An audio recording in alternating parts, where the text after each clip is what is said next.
आप राम भक्त की कहानी सुनने वाले हैं। तो इस कहानी में एक बार वह राम भक्त गया था वृंदावन में गया तो उधर देखा कि चारों तरफ लोग मिलते हैं तो राधे राधे कहते हैं, जय श्री कृष्ण हर जगह।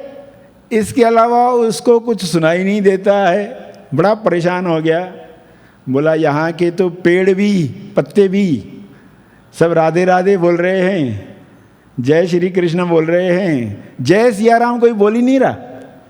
जय सिया राम सुनने को कान तरस रहे थे, कोई मिले और जय राम जी की कहे, मगर ऐसा कोई मिला नहीं। वो आश्चर्य कर रहा था, यहाँ के लोगों को क्या हो गया है, मेरे राम का नाम क्यों नहीं लेते हैं। तो ये उसके अंदर चल रहा था। उसने अपने पदों में ये पंक्तियाँ अपने तरीके से गुनगुनाई। उनके पद आज भी लोग गुनगुना रहे हैं, राम भक्ति बढ़ा रहे हैं। उनके जाने के बाद भी जो उनके कवि शिष्य थे उन्होंने उस भक्ति का प्रसार आगे किया और आज तक भारत में बाहर इसका लाभ लिया जाता है। वह राम भक्त सोच रहा था कि मेरे राम का नाम क्यों नहीं ले रहे हैं। तो देखो कहानियाँ जब चलेंगी तो राम भक्त भी अलग अलग अवस्थाओं से गुजरता है। हम कोई बीच की कहानी सुनेंगे तो सोचेंगे कि क्या उसको अंडरस्टैंडिंग नहीं थी, क्या वो ऐसा था, क्योंकि एक प्रोसेस है, घटनाएं हैं, सिचुएशन हैं, उनसे गुजरते गुजरते पता चलता है कि और हमें अपनी चेतना को उठाना है, कुछ बातों को समझने के लिए कुछ घटनाक्रम क्रिएट होता है। आपको एक जगह से दूसरी जगह भेजा जाता है, फिर वहाँ कुछ आप देखते हैं, आप बौखला जाते हैं, अरे ऐसा कैसे लोग कर सकते हैं, और फिर आपका मन बड़बड़ करता है, ऐसा क्यों हो रहा है, या जैसे मैं सोचता हूँ सामने वाला क्यों नहीं सोच रहा है। तो इस वजह से परेशानी होती है। तो इस राम भक्त को भी परेशानी हो रही थी। फिर वो गया कृष्ण मंदिर में। देखो भक्त तो था, उसने श्री कृष्ण की मूर्ति देखी और यही कहा कि आज के रूप में तो तुम अलग ही लग रहे हो, आज के रूप में तुमने अलग रूप धारण किया है, कुछ अलग ही लग रहे हो। कोई बात नहीं, कि मन में क्या था, श्री राम जैसा दिखना चाहिए था, मगर उसकी भी सराहना की। आप जब भक्ति में हैं तो कुछ लोगों को अच्छा काम करते हुए देखोगे जब, तब कहोगे कि इसके अंदर ईश्वर है, ईश्वर ही इसके द्वारा काम कर रहा है, भगवान ही है, ये तो भगवान ही है। मगर जब किसी को ऐसा काम करते देखते हो जो आपको ताने दे रहा है, इसमें कैसे भगवान होगा। यानी आपकी कल्पना के अनुसार भगवान ने ना ऐसा ही करना चाहिए, भगवान ने ना कोई भी बीमारी पृथ्वी पर भेजनी नहीं चाहिए, कोई भी वायरस क्रिएट नहीं करना चाहिए। मगर इंसान की बुद्धि बहुत छोटी है, वो सोचता है कि ये भगवान नहीं कर सकता, ये तो शैतान का काम है। तो लोग अपने अपने तरीके से कन्विंस करते हैं, मगर उनकी बुद्धि में एक कल्पना है, एक मान्यता, एक धारणा। ईश्वर होगा ना वो ऐसा होगा। ईश्वर होगा तो योद्धा के रूप में, योद्धा कोई भी गलत चीज देख नहीं सकता, वो तुरंत सर काट देगा। रावण है, उसका वध कर देगा। राक्षस हैं जो हवन करने नहीं देते, यज्ञ करने नहीं देते, उनको मृत्यु दंड देगा। कोई भी कल्पना हो सकती है, ये तो कुछ आपके सामने रखी जा रही हैं। भारत में, विदेश में ईश्वर की एक कल्पना रखते हैं और उस अनुसार वो जब बाहर देखते हैं, करे ये ऐसा कैसे कर रहे हैं, ये कुछ गलत कर रहे हैं, ऐसा होना चाहिए था, बेहतर होता था। इस वजह से पृथ्वी पर जो विभाजन हुआ है, ये विभाजन बहुत दूर तक गया है और उस विभाजन की वजह से झगड़े हैं, परेशानियां हैं। तो हर युग में इस विभाजन को मिटाने के लिए कुछ संतों का आगमन होता है। ये राम भक्त जो था उसका भी आगमन इसलिए हुआ था, उसका क्योंकि पर्सन अभी खुद रास्ते पर है, अभी वो खुद सीख रहा है, अभी वो खुद समझ रहा है, अभी तो वो ताने दे रहा है, अभी तो वो थोड़ा थोड़ा मान रहा है, अभी उसको और गहराइयों में जाना है। तो आप अपनी अवस्था भी देखोगे कि मैं किस तरह के लोगों में भक्ति का दर्शन कर पाता हूँ, किन लोगों में मुझे भक्ति बिल्कुल दिखाई नहीं देती, यानी मुझे ईश्वर का साक्षात्कार उनमें नहीं मिलता, यानी उनके व्यवहार को देखकर मैं भूल ही जाता हूँ कि मैं कौन हूँ। उनका व्यवहार देखकर मैं उस कथा में घुस जाता हूँ और उस कहानी के बारे में सोच सोच कर दिन बिताता हूँ। कई बार पूरा दिन उस पर्सन के बारे में सोच रहा होता हूँ, ऐसा बोला फिर वैसा बोला, मेरी क्या गलती थी इसमें, अब मिलेगा तो मैं इसको ये बोलूँगा, अब नहीं छोड़ूंगा, अभी तो उसका मुंह बंद ही करना चाहिए। यानी एक लंबे समय तक आप जब कलाबाजियों में रहते हो तब आप कुछ भूल गए हो और आप ये बातें अलग अलग तरीके से बार बार सुनकर खुद को तैयार कर रहे हैं कि हम भी उस राम भक्त की तरह आगे बढ़े जैसे वह बढ़ा। पहले विभाजन था, वह विभाजन क्या था, हरि इच्छा पार्ट 1, मगर उसी इंसान से विभाजन मिटना था। अब इसको मालूम नहीं है कि ये घटनाक्रम क्यों आया है, कृष्ण के मंदिर में तुमको क्यों लाया है। पहले तो उसके अंदर क्या है, किसी और भगवान के सामने झुकूंगा नहीं, दिमाग में क्या है, झुकूंगा नहीं, मगर एक घटनाक्रम आया है। अब सिचुएशन बदलेगी, पहले तो अहंकार होगा, वो बोलेगा मैं तो ये कर नहीं सकता, मर जाएंगे मगर ये नहीं करेंगे। मगर चूंकि भक्ति है अंदर, तो वो भक्ति क्या करती है, भक्ति क्या करती है, वह भक्त राम का ही दर्शन कर रहा है मगर ये सोचकर कि आज कुछ अलग रूप धरा है तो चलो भक्ति करते। अभी वो राम की ही भक्ति कर रहा है। वहाँ का जो पुजारी है वो कहता है कि आपके इष्ट देव तो कोई और हैं, आप कैसे पूजा कर सकते हैं, आप कैसे आरती कर सकते हैं। तो वो कहता नहीं, मेरे लिए राम श्याम एक बराबर। तो एक बराबर होने का जो आनंद है, विभाजन हटने के बाद, विभाजन दूर हुआ जब। मगर अभी चलो मंदिर में पहुंच गए हैं, सिचुएशन में हैं, उन्होंने गायन शुरू कर दिया, गाते गाते विभाजन मिटते गया। अब वो राम के गुणों की सराहना करते जा रहे हैं, गाते जा रहे हैं, सराहना करते जा रहे हैं। मूर्ति कृष्ण की है। जैसे जैसे वो गाते जा रहे हैं वो झुकते जा रहे हैं। और आश्चर्य लोगों ने क्या देखा, लोगों ने आश्चर्य क्या देखा कि जैसे जैसे गाते गाते वो झुकते गया और पूरा दंडवत प्रणाम किया तो मूर्ति के हाथ में धनुष बाण था मुरली की जगह पर।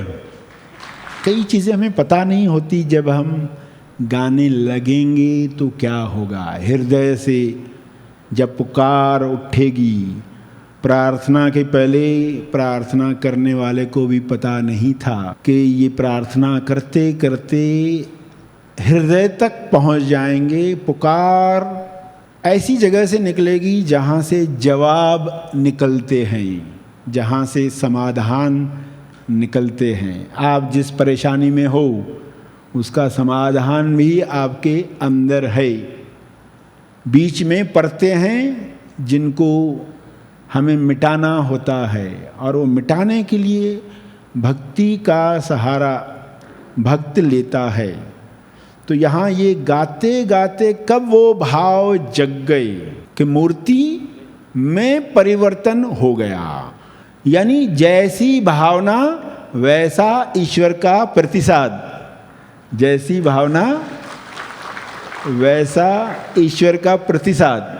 भावना कैसी है? प्रतिसाद ईश्वर का, यानी चारों तरफ आप जो भी देख रहे हो वो प्रतिसाद है, वो ईश्वर का प्रतिसाद है।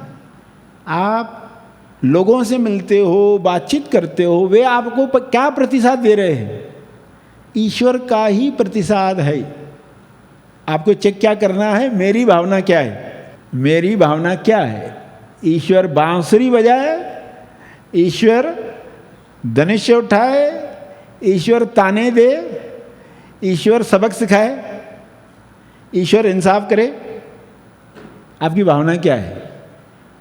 ईश्वर मुझसे इम्पर्सनल कार्य करवाए, क्या आपकी भावना है?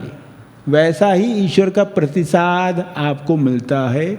यानी घटनाक्रम ऐसा होता है कि आपको वैसे लोग मिलते जाते हैं, वैसे सबक मिलते जाते हैं, वैसा आशीर्वाद मिलते जाता है, ऐसा आयोजन होते जाता है कि आपकी शुभ इच्छा पूर्ण होती है, संपूर्ण होती है। आप आश्चर्य करते, सराहना करते, गाते हैं सराहना में, गाते हैं सराहना में, शब्द कहते हैं सराहना में, आपका शरीर दिन रात जुड़ जाता है।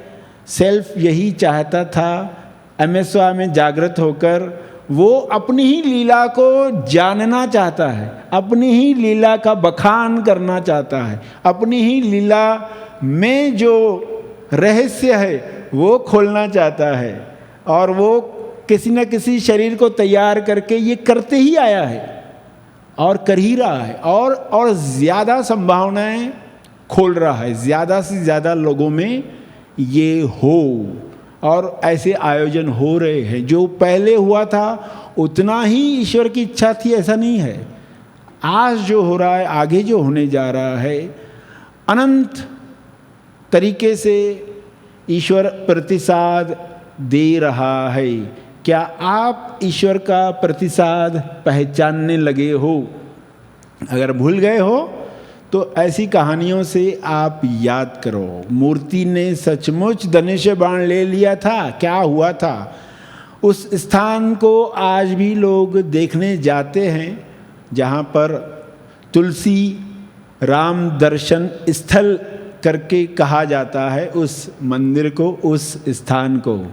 तो क्या नाम दिया गया है उस स्थान को? तुलसी राम दर्शन स्थल। वो यादगार लोगों के लिए बन गया। कुछ मिरेकल्स होते हैं, कुछ चमत्कार अपने ढंग से लोग डिस्क्राइब करते हैं, मगर आपको क्या समझना है?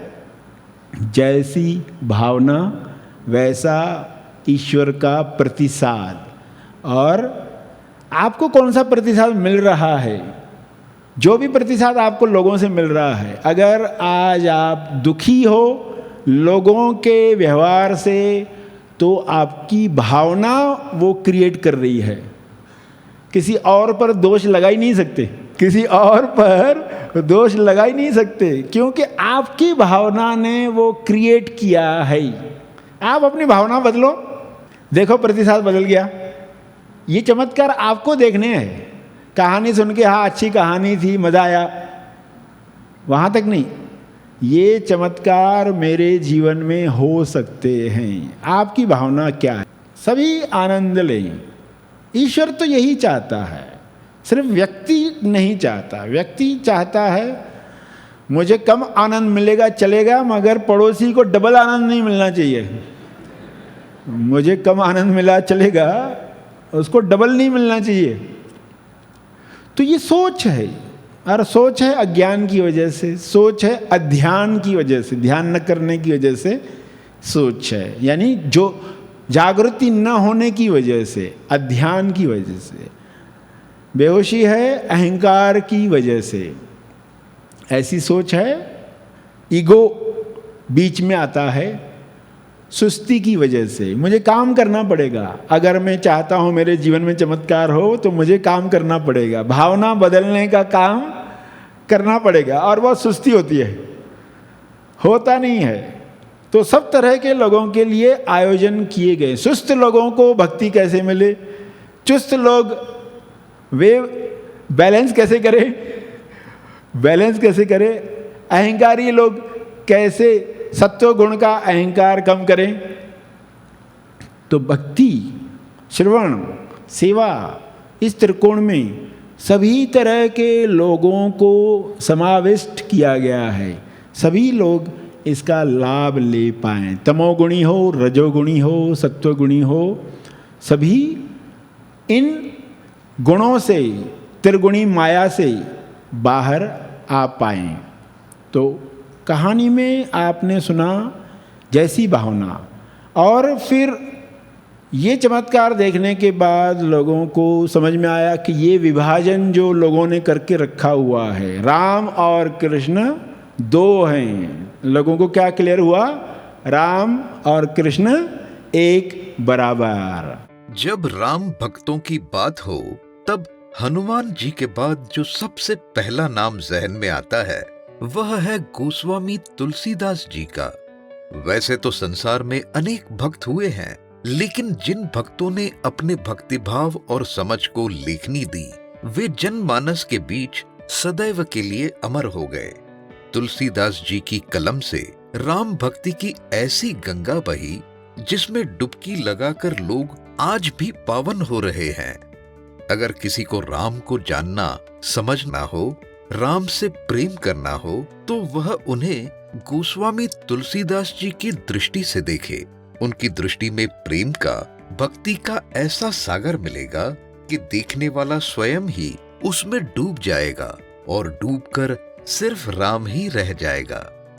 सरश्री द्वारा लिखित इंद्रधनुष विजेता गोस्वामी तुलसीदास संतुलित भक्ति रहस्य, यह पुस्तक एक अनाथ बालक राम बोला से गोस्वामी तुलसीदास बनने की संपूर्ण यात्रा का चित्रण है।